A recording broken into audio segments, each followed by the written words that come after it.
ప్రియమైన దేవుని బిడ్డలారా, ఇది మన జీవితంలో ప్రతి ఒక్కరము ఏదో ఒక సమయంలో ఒక రకమైనటువంటి తృణీకారాన్ని మనం ఎదుర్కొంటాం.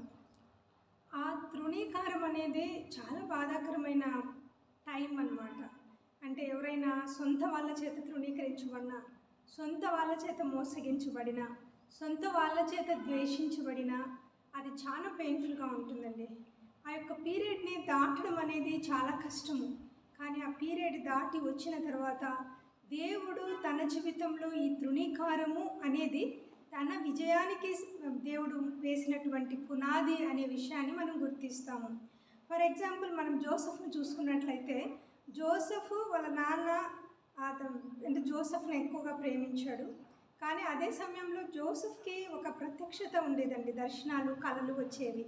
కాబట్టి వాటిని బట్టి వీడు మమ్మల్ని ఏల్తాడా, వీడిలాగా మా మీద మరి పెద్దరికం చేస్తాడా అనే ఉద్దేశంతో అన్నలు, ఎందుకంటే జోసెఫ్ అందరికంటే చిన్నవాడు, సో జోసెఫ్ని తృణీకరించారు, చాలా తృణీకరించారు. అంతేకాదు, మరి అన్నలు ఎలా ఉన్నారో చూసి రాపోమని వాళ్ళ నాన్నగారు మరి జోసెఫ్ని పంపించినప్పుడు అన్నలు అతన్ని కొట్టి మరి అతని వస్త్రాన్ని తీసివేసి మరి అతన్ని తీసుకుని గోతిలో వేసి ఈ కలలుగానే వాని కళలు ఏమవుతాయి అని అనుకున్నారు.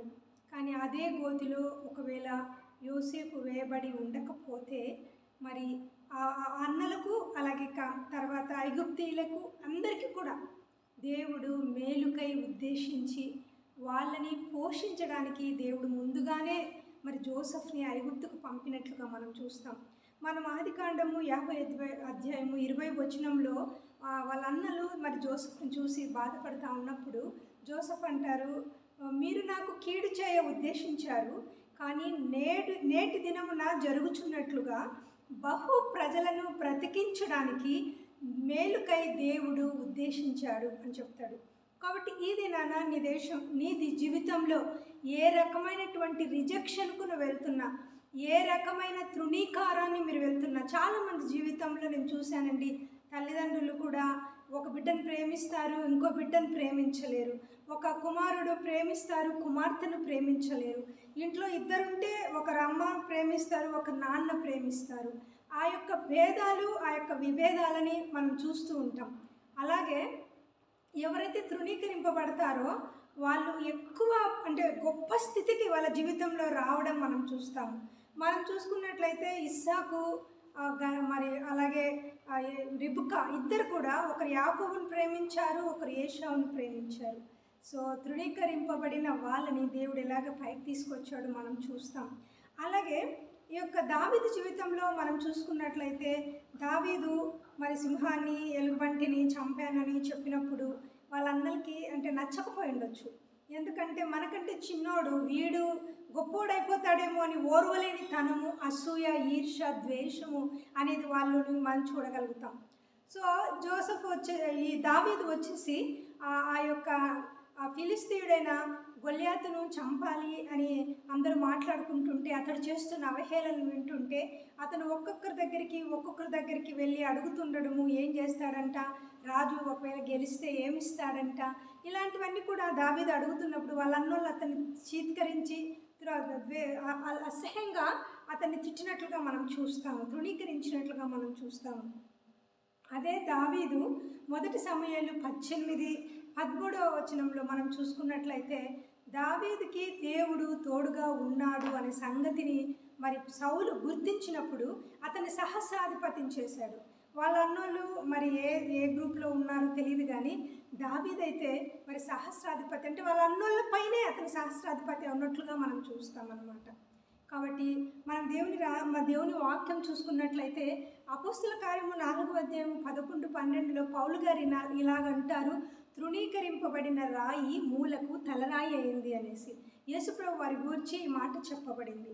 కాబట్టి ఎవరైనా తృణీకరింపబడుతున్నా, ఎవరైనా తృణీకరించబడిన పరిస్థితుల్లో వెళ్తున్నా, అందరూ ఒక్కటై ఒక వ్యక్తిని వేధిస్తున్నా, కుటుంబం అంతా ఒకటే ఒక వ్యక్తిని ఆపోజిట్గా ఉంచినా, ఆ ఒక్క వ్యక్తి మీద దేవుని అభిషేకం ఉందనే విషయాన్ని మీరు గుర్తుపెట్టుకోవాలి.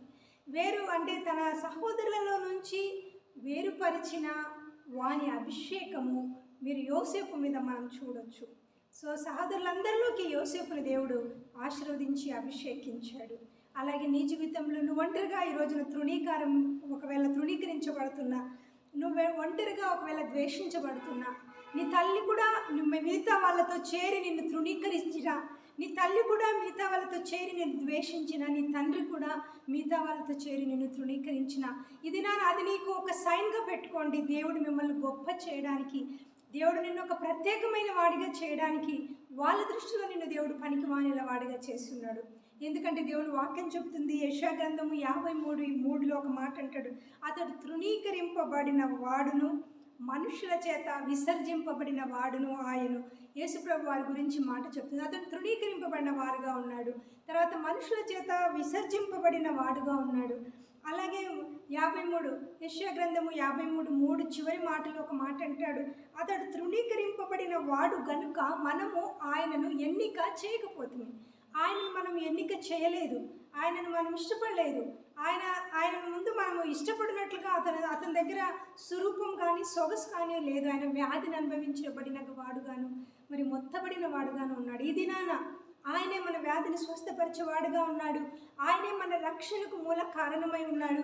ఆయనే తృణీకరింపబడిన రాయి దినాన మూలకు తలరాయి అయినాడు. కాబట్టి ఎవరైనా మిమ్మల్ని తృణీకరించినా, ఆ తృణీకరింపబడిన పరిస్థితుల్లో మీరు వెళ్తూ ఉన్నా మౌనంగా ఉండండి, మౌనంగా ఉండండి, ఓర్చుకోండి.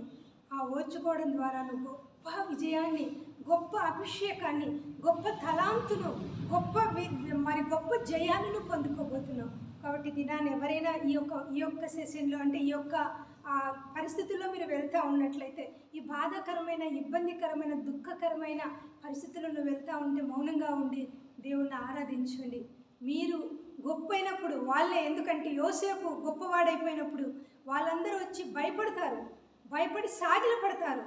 ఏ కళ అయితే మొదట యోసేపు చెప్పాడో అదే కళ నెరవేరినట్లుగా మనం చూస్తాము. కాబట్టి దేవుని ఉద్దేశాలు నీ జీవితంలో మారవు. మనుషులు ఒకవేళ మారిపోవచ్చు, కానీ దేవుడిని ఎడల కలిగిన ఉద్దేశాలు ఏవి కూడా ఆయన మార్చుకునేవాడు కాదు. ఎందుకంటే ఆయన నిన్ను గూర్చిన సంగతులను నాకు తెలియను, అవి మేలుకై నీకు జరుగుతూ ఉన్నాయని దేవుడు చెప్తాడు. కాబట్టి దినాన్ని ఎవ్వరు కూడా ఈ పరిస్థితిలో వెళ్తున్నప్పుడు, ఈ పీరియడ్ ఆఫ్ టైంలో వెళ్తున్నప్పుడు కన్నీళ్లు కారుస్తుండొచ్చు.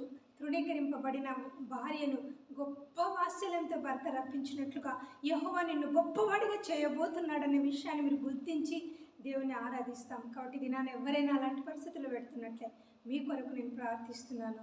మీ ప్రియ సహోదరి Esther evangelist. Praise the lord.